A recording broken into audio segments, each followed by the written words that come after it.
ಕರ್ನಾಟಕ ರಾಜ್ಯದ ಸಮಸ್ತ ಸರ್ಕಾರಿ ನೌಕರರಿಗೆ ಇಂದು ನಡೆದಂತ ರಾಜ್ಯ ಸರ್ಕಾರದ ಸಚಿವ ಸಂಪುಟ ಸಭೆಯ ಮಾಹಿತಿಗಳನ್ನು ತಮ್ಮೊಟ್ಟಿಗೆ ಹಂಚಿಕೊಳ್ಳಿಕ್ಕೆ ಬಯಸ್ತೇನೆ. ಬಲ್ಲ ಮೂಲಗಳು ಮತ್ತೆ ಕೆಲವರು ಹೇಳಿರುವಂತ ಮಾಹಿತಿಗಳ ಪ್ರಕಾರ ಇಂದು ನಡೆದಂತ ಸಚಿವ ಸಂಪುಟ ಸಭೆಯಲ್ಲಿ ರಾಜ್ಯ 7ನೇ ವೇತನ ಆಯೋಗ ಶಿಫಾರಸು ಮಾಡಿರುವಂತ 27.50% ವೇತನ ನಿಗದಿಗೆ ರಾಜ್ಯ ಸರ್ಕಾರ ಅನುಮೋದನೆ ನೀಡಿದೆ ಎಂಬತಕ್ಕಂಥ ಮಾಹಿತಿ ಸಿಕ್ಕಿದೆ.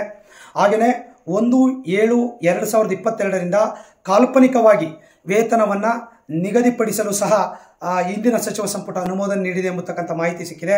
ಹಾಗೂ 1/4/24 ಬದಲಾಗಿ ಆರ್ಥಿಕ ಸೌಲಭ್ಯವನ್ನು 1/8/24ರಿಂದ ಜಾರಿಗೆ ಬರುವಂತೆ ಆರ್ಥಿಕ ಸೌಲಭ್ಯವನ್ನು ನೀಡಲು ಸಹ ಇಂದಿನ ಸಚಿವ ಸಂಪುಟ ಅನುಮೋದನೆ ನೀಡುವಂಥ ಮಾಹಿತಿ ಕೂಡ ನಮಗೆ ಸಿಕ್ಕಿರುವಂಥ ವಿಚಾರ. ಸೊ ಅದೇನೇ ಇರಲಿ, ಇಷ್ಟು ರೀತಿಯ ತೀರ್ಮಾನಗಳು ಆದಂಥ ಸಂದರ್ಭದಲ್ಲಿ ಕರ್ನಾಟಕ ರಾಜ್ಯ ಸರ್ಕಾರ ಇವತ್ತಿನ ಸಚಿವ ಸಂಪುಟದಲ್ಲಿ ತೆಗೆದುಕೊಂಡಿರುವಂಥ ತೀರ್ಮಾನ ಅತ್ಯಂತ ಸಂತೋಷವನ್ನು ತಂದಿದೆ.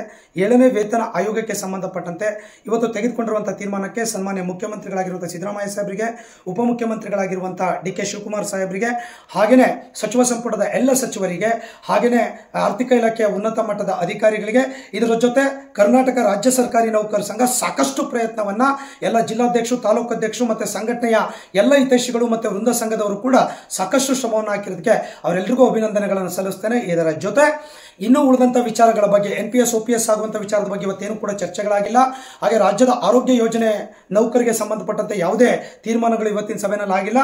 ಈ ಎಲ್ಲ ವಿಷಯಗಳಿಗೆ ಸಂಬಂಧಪಟ್ಟಂತೆ 23ನೇ ತಾರೀಕು ರಾಜ್ಯದ ಸರ್ಕಾರಿ ನೌಕರರ ಎಲ್ಲ ವೃಂದ ಸಂಘಗಳ ಮತ್ತೆ ರಾಜ್ಯ ಕ್ಯಾಡರ್ ಅಸೋಸಿಯೇಷನ್ ಜೊತೆಗೆ ಎಕ್ಸಿಕ್ಯೂಟಿವ್ ಕಮಿಟಿ ಮೀಟಿಂಗ್ ಕೂಡ ನಾವು ಕರೆದಿದ್ದೇವೆ.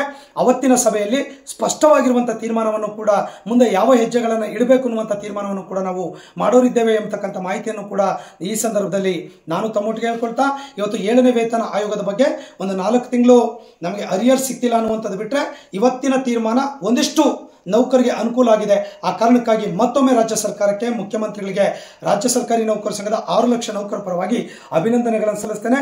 ಮುಂದಿನ ತೀರ್ಮಾನಗಳನ್ನು 23ನೇ ತಾರೀಕು ನಿಮ್ಮೊಟ್ಟಿಗೆ ಎಲ್ಲರ ಜೊತೆ ಕೂತ್ಕೊಂಡು ಚರ್ಚೆಗಳನ್ನು ಮಾಡಿ ಮುಂದೆ ಏನು ನಿರ್ಧಾರಗಳನ್ನು NPS ಬಗ್ಗೆ ಇರ್ಬೋದು, ಆರೋಗ್ಯ ಯೋಜನೆ ಬಗ್ಗೆ ಮುಂದೊಳ್ಳೆ ತೀರ್ಮಾನಗಳನ್ನು ನಾವು ತೆಗೆದುಕೊಳ್ಳಬೇಕಾಗ್ತದೆ ಅಂತಕ್ಕಂಥ ಅಂಶವನ್ನು ತಮ್ಮೊಟ್ಟಿಗೆ ಹಂಚಿಕೊಳ್ತಾ ಇವತ್ತಿನ ಸಚಿವ ಸಂಪುಟದ ನಿರ್ಧಾರಕ್ಕೆ ನಾನು ಮತ್ತೊಮ್ಮೆ ತಮಗೆ ಧನ್ಯವಾದಗಳನ್ನು ಸಲ್ಲಿಸ್ತೇನೆ. ನಮಸ್ಕಾರ.